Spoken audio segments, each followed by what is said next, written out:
Bonjour à tous, alors dans cette vidéo, je souhaiterais parler de quelqu'un qui la plupart du temps est absent lorsqu'on parle de judo, alors que sa présence est essentielle. Mais avant d'aller plus loin, si ce n'est pas déjà fait, abonnez-vous, cliquez sur la cloche pour activer les notifications, ça aide la chaîne à être mieux référencée et à augmenter sa visibilité. Et ça fait toujours plaisir de savoir que ce qu'on fait, ça vous plaît. Quand on pense au judo, on pense certes au fait de savoir chuter sans se faire mal, mais très rapidement, c'est Tori qui occupe le devant de la scène. Sûrement à juste titre, car le but au judo, c'est de savoir faire chuter son partenaire, qui est parfois un adversaire. Alors, pour les non-initiés, et de façon très simpliste, Tori, c'est celui qui agit, alors que Tori, c'est celui qui subit. Pour autant, subir au judo ne veut pas forcément dire être passif.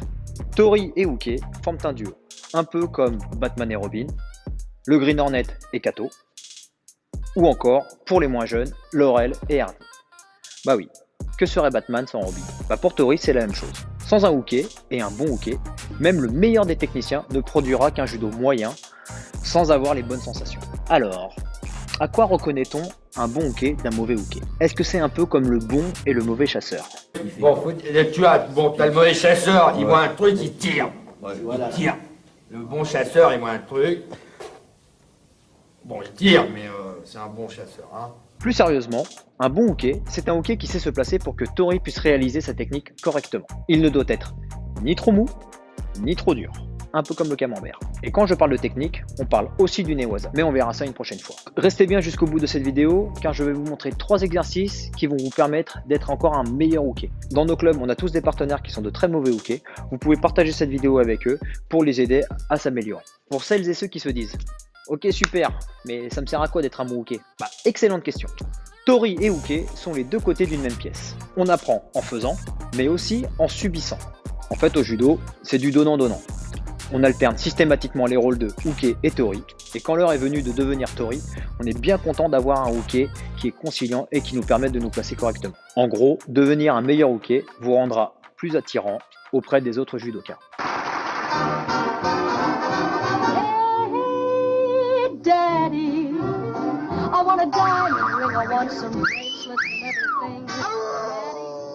Au judo, on a besoin d'une multitude de partenaires pour progresser, car c'est un sport individuel, mais collectif. Plus de partenaires, plus de sensations, plus de progrès. À présent, voici 3 exercices très intéressants pour travailler le rôle du Uke, mais sans Tori. Donc le premier exercice, il est très simple, on le fait sur une ligne, les deux pieds sur la même ligne, ici on écarte un peu les jambes, et on va se déséquilibrer volontairement. Alors, ce qui se passe souvent quand on se fait déséquilibrer, quand on n'a pas la bonne sensation du Uke, c'est que on casse la posture, donc les épaules partent en avant, les fesses en arrière, et quand bien même on accepte le déséquilibre vers l'avant, on tombe beaucoup trop en avant, on est beaucoup trop lourd pour Tori, et Tori a du mal à se placer. Donc le travail il va se faire au niveau des orteils, et là il va falloir sortir le ventre et se grandir. Donc on se déséquilibre volontairement, et au moment où je commence à être en rupture, je me redresse comme si on me tirait au niveau du nombril et je contrôle ce déséquilibre ici. Le travail des orteils est primordial. À partir du moment où je ne vais pas sortir le ventre, je vais garder la tête en avant et les épaules en avant, je ne pourrai plus contrôler ce déséquilibre. Je vais en avant et je me grandis, je regarde droit devant, je sors le ventre. L'idée c'est d'être en déséquilibre, mais garder les deux pieds sur la même ligne. Donc c'est un travail vraiment intéressant au niveau de la proprioception. Là. Je fais un petit focus sur le travail des orteils. Ici, c'est vraiment les orteils qui accrochent maximum. Ils ont vraiment un rôle de stabilisateur. Alors, pour le deuxième exercice, on va utiliser une bande élastique. Vous pouvez l'acheter dans le commerce, Decathlon, Go Sport ou sur un site internet, peu importe. Je m'en fiche, j'ai pas d'action. On va fixer l'élastique à un point fixe et on va passer l'élastique au niveau de la taille. Donc, on va mettre un petit peu de tension dessus, ici, et on va tomber dans l'élastique.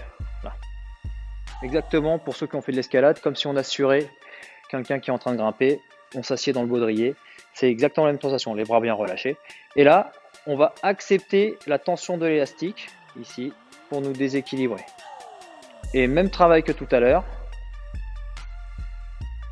je vais stabiliser mon équilibre avec les orteils et je vais lutter contre ce déséquilibre. Je relâche la pression au niveau des jambes, je me laisse aller par l'élastique ici et hop, je dois lutter. Ici, je me grandis, je sors le ventre. Donc là, admettons qu'il y ait un tori. S'il voulait se placer, pour lui, ce serait très facile de me faire basculer. Voilà. Et non pas ça. À partir du moment où j'ai la tête en bas, les épaules en avant, là, je pourrais pas lutter justement contre ce déséquilibre. Voilà.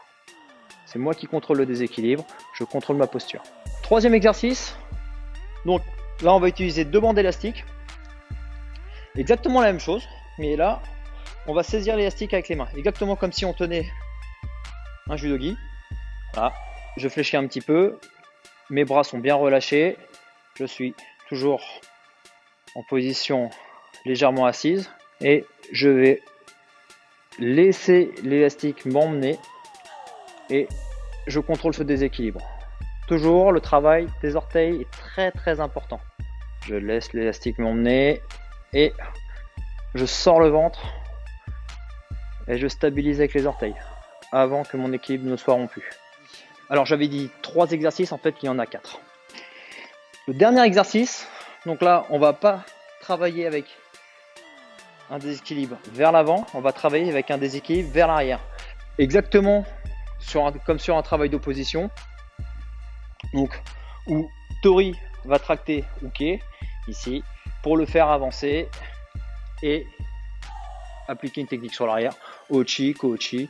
Voilà, c'est exactement la situation qu'on retrouve pour randori. Donc là, tori me fait avancer. Je suis obligé d'avancer sinon je suis en déséquilibre, mais j'ai pas envie et je reste sur l'arrière. Donc, je crée une bonne tension au niveau de l'élastique. Je garde bien les épaules en arrière, les fesses un peu basses. Ici, on fléchit, j'avance. Ce qui est important, c'est que mes bras soient bien relâchés. C'est que mon poids de corps qui est en arrière. Je laisse partir l'appui et je reste en arrière. Donc on voit bien que si on appliquait une technique sur l'arrière, ça serait très facile de me faire chuter en arrière. L'intérêt d'utiliser les bandes élastiques par rapport au premier exercice, c'est que sur le premier exercice, c'est moi qui me déséquilibre volontairement. Avec l'élastique, ok, j'accepte le déséquilibre, mais la tension ne vient pas de moi. La tension est externe. Exactement comme quand on fait du judo. Là, c'est pas moi qui choisis, c'est tori qui applique une traction ou une force pour me déséquilibrer dans un sens comme dans l'autre. Et c'est moi qui dois accepter. On peut très bien le faire aussi sur un déséquilibre latéral. C'est la même chose. Je fléchis, là je relâche, hop, et je me grandis. Je dois rester gainé. Merci d'avoir regardé cette vidéo jusqu'au bout. Donc, c'est pas un travail qui est très très impressionnant à faire, mais c'est un travail vraiment de sensation et qui est structurant pour la suite et pour vraiment progresser et passer un cap en judo. Si vous avez aimé la vidéo, n'hésitez pas à me le dire en cliquant sur j'aime. Mettez-moi en commentaire si ce travail vous parle. Partagez cette vidéo autour de vous. Pensez à vous abonner, activez bien les notifications pour être au courant des prochaines vidéos. Actuellement, je suis en train de préparer un lexique vidéo sur toute la nomenclature technique debout et au sol que je vous offrirai très prochainement. Donc restez connectés et moi je vous dis à très bientôt. Allez, salut!